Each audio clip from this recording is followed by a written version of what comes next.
later that night saying, hey, they want you for the show, and I actually flew out as quick as Friday to Atlanta, Georgia to go film. So for me, it all happened like in 2 days. It was like a magic trick. Yeah, I got to so 2 days. I was like, all right, cool, I'm out. You know what I mean? So it was a nice experience to be part of a zombie show and stuff like that. And I got another horror movie out there called Gangs of the Dead that I did previous that was similar to The Walking Dead. So to be able to do that and come from that to this was actually a cool thing. So that's what's up. Any more questions? Yeah.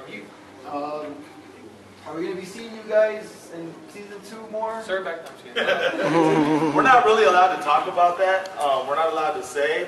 There is some talk. I'll give you this much of a pinch. There is some talk about us coming back. And I'll leave it at that. So it's kind of like a coin toss. You know what I'm saying? Yeah. If not, I have to put some producers in a headlock and yeah, but you still got our prop guns. Handle it. Yeah. Anybody? Any other questions? Raise your hands high, folks. Any other stuff you guys are working on? Yeah, actually, I'm going to be doing a sitcom. I'm filming a trailer next month. Another movie, a case writing movie. And then, this other one I'm not sure yet. I sent my demo reel out, and you know, I have a good chance. I'm not sure yet. But I'm hoping for that because it's a Western, and that's my dream to be a Western. Oh, yeah. So, yeah, I have a couple things coming out. That sitcom that's coming out is called SOL, and we're going to film in Dallas.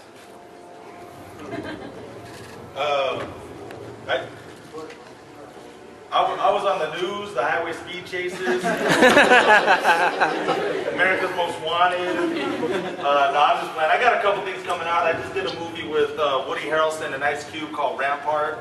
And I got another flick coming out that you guys can actually see the trailer for on YouTube.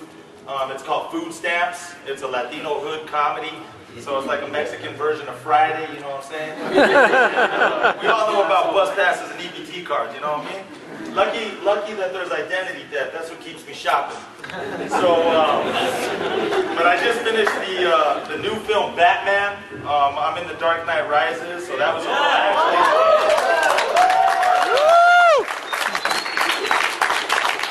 It was kind of cool, man. It was kind of cool. You know, I was tripping out. I'm like, what? You want to put a cholo in Gotham City? You wouldn't do. You know what I'm saying? I was walking on the fake ice and all that. So, you know, it was cool. It was a blessing. But, and then I did my last thing. I just did a Disney flick. So I was like, man, I don't know. Hollywood's getting crazy now. So, you know what I mean? I put a cholo in Batman and then a Disney movie. I was like, okay, fine. So, it's over, you know? I just roll with the punches. But it's been a blessing, man, to keep on working. And I got a lot of things coming out. So you'll see a lot of me in 2012. Yeah, so that's what's up, man. It's just part of my community service, that's all. You said real quick. So you say you're in the Batman movie. What part?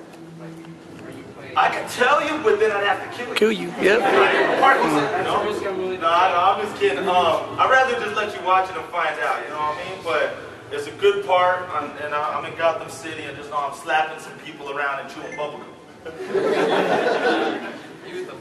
About how long does it take to do the prosthetics on one zombie?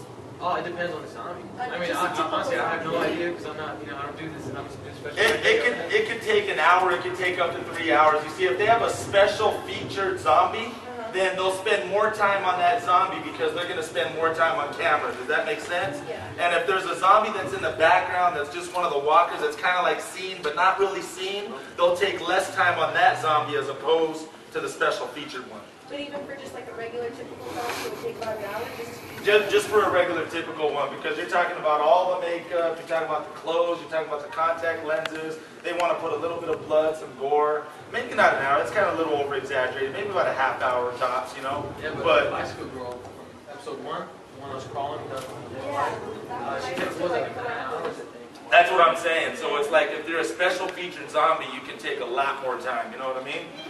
I'm cool on a 10-hour process.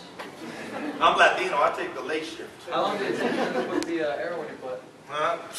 Man, we gotta get personal. There's a hammer here. Yes. I know you went to the ghost tour last night. Yeah. Did you really think my brother was a ghost? Did I think your brother was a Yeah, ghost? because you passed him in the hallway, and you're like, are you a ghost?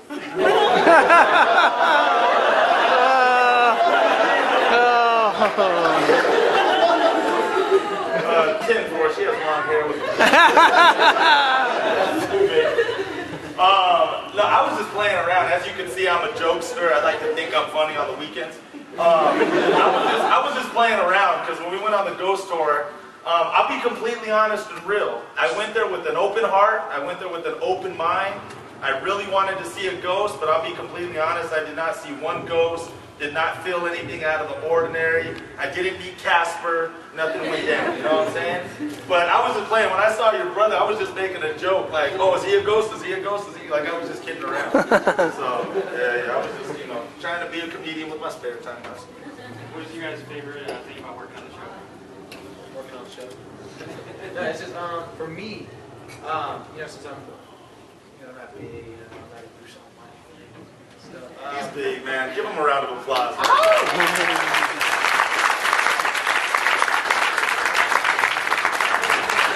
Experience and being able to work with all the great actors and seeing myself on TV, it's crazy, and also being able to come to the conventions, before the show I had never signed an autograph, and now I get to come to the shows and I sign an autograph and it's amazing. Like every single time I push that Sharpie down on a picture, it's I remember and I know, I haven't forgotten. That's the way. If this guy here in the middle, man, can just shut up and let us talk a little bit. Yeah, no. Say something. No, as not big as my name's James Gonzaba, by the way, and part of these guys, the whole crew. Just same thing with anything. It's just a blessing. Like there was a long process where I just thought I would never hit, a spot, getting on TV or film or anything like that. And then when I got, this call, like I couldn't believe it, And then I started seeing this. I think I woke up late the first morning. I'm supposed to be on set, and I get in the van. I'm just like, oh, I'm late. And I turn around, and Noel's sitting in the back. I'm like. It's freaking Noel G, like sitting right behind me. I'm like, I call my dad. Like, Let's clarify, we didn't wake up together. Yeah. No, just him, and then it's like the greatest thing. Norman, Reedus, Andrew Lincoln, like these guys are like idols to us, So it's just a blessing. It's a beautiful thing. And we're both from San Antonio. Yeah, both from crazy San Antonio. coincidence, because we're in Atlanta. Yeah, I think it was a package deal actually that they got. Yeah, Like, we we got Anthony. We might as well get the other one. Buy one, get one free. Yeah, it's cool, man. I'm from the hood. I'm from Beverly Hills. So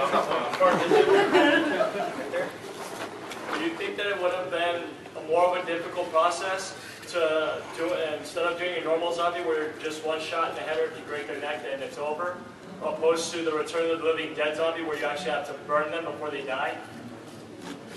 I mean, they do burn them in the show, but I know what you mean. You're talking about killing them, like just getting rid of Like them? killing them and getting rid of them. Yeah.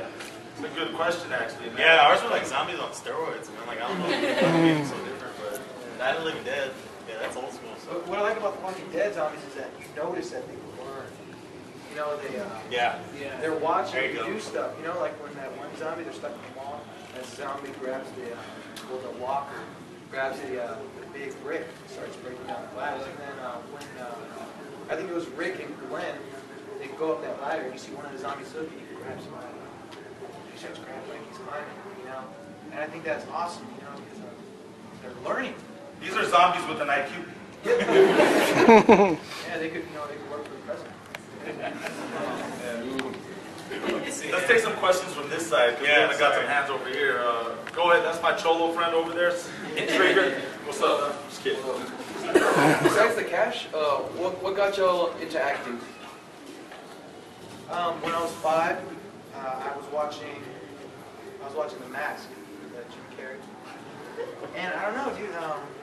I never really thought about being in anything. I didn't want to be a fireman, police officer at all. I looked at the TV, I turned around, I looked at my mom. I was like, Mom, that's what I want to do. I want to be on TV. I want to make people laugh. I want to be an actor. And she was like, oh yeah. It's like 2 years goes by, and I'm 7, and I'm still loving it. So she's like, okay, I guess I have to be serious. So she looks up a local talent agency, and I auditioned to join, and they liked me, and they put me in and do commercials. commercials. You know, I had auditioned for Shark Boy and Shark Boy Lava Girl, and I got called back. But then Taylor Lautner, you know, he has to come out of nowhere with this back this. Ooh. So he booked it, but I was happy that Robert Rodriguez hand chose us to at least be classroom kids. So I was in there in the background and stuff, you know, pause it, point, you know, you'll see me wearing a orange shirt. Like, I look all miserable too. I'm like, wow, you know, but yeah, you know, that's, I don't know why I just have this thing right here where I just have, I can't do anything else. Go to the song. Yeah, same thing with me. I wanted to be everything when I was younger. Like, I wanted to be a cop, I wanted to be a lawyer, I wanted to be a doctor. And I figured, okay, I want to be a thug, you know, I want to be a cholo. And I figured, I tried those different things. I tried school, I wasn't very good at that, you know, I had ADD. So I figured the best way is to do that, to become those things, to become an actor, you know. So I gave it a shot, and I'm still giving it a shot. For me, I was just at the right place at the right time, to be honest with you, you know. I grew up a pretty much rough lifestyle. I was homeless for a while, and I was with this girl, and she actually wanted to be an actress, and she invited me to an acting school one day. And what ended up happening is I just got lucky. You know, how many people, first of all, know to win the lottery, you got to be Latino or 80 years old. And I was Latino, so I was just right place, right time. Long story short, I went with her to this acting class, and I got lucky. There was a producer who was sitting in class who was scouting out talent that day. And he asked me if I wanted to be in a Taco Bell commercial, and I said, oh, because I'm Mexican. I was like, but that's how I got started. And, you know, I've never been a 9-to-5er. You know what I mean? Like, I was homeless since the age of 13, and it's a long story. But just to give you a pinch, I got involved in the banging and stuff like that. And the acting was just easy money at the time, you know what I'm saying? So I can't really do a 9-to-5. Like, I'm too ADD, you know what I mean? So I don't even think a 9-to-5 would want me if I wanted one, you know what I'm saying? So, yeah, so that's pretty much, and then it just kicked off and kind of roller coastered from there. Yeah, so that's what's up. Go ahead, you in the back? In a real song invasion, do you think you would live as long as you did in the show? No, I died. In Jackson, I do have my rifles, but I'm going to run out of, you know, ammo eventually. You know, so I'd probably die, because, you know. Nah, we won't let you die, man. I did eat you. I'm pretty much a sniper, man. I'll run out of bullets. I'll start throwing rocks. I'll come up with some clever ways to survive. Nah, I think that's the biggest thing though. Is like that out of the show. Other than zombies and the effects and everything, I think it just shows like people that are going through like hard times in their life, and you just have to, you know, get through what you got. You know, you got this, you know, necessities. You know, not worried about the materialistic stuff in life. Breaking it down pretty much. But we had a lot of backup in the show, you know. We had a lot of homeboys if you saw on the back or whatever. So yeah, we were pretty well prepared to go down with the fight, you know what I mean? Yeah. So you get a question here in front. Yeah, do you guys have like some kind of prejudice instead towards using the word zombie? It's like I kind of heard him, you know, say something like for some reason in the show they always say walker. You know, they don't say the word zombie at all. Yeah. So yeah, just go over. Like zombie, no, we're not like using the Shaun Z the word. Dead. He's like, don't use the Z word. Do you have any stories from working on the Fast and Furious? you know, I tried to drive the cars, but they didn't really let us drive them too much because it was the stuntmen, you know what I'm saying? But I drive my own car like that, so. You played D&D with Vin Diesel? Like what? D&D, Dungeons and Dragons? I was like, D&D, we abbreviated now? No, we didn't get down and play that. No, my bad, man. I'll call them and talk to them about it. If zombies did come, what do you think would be the best weapon against them? Machete.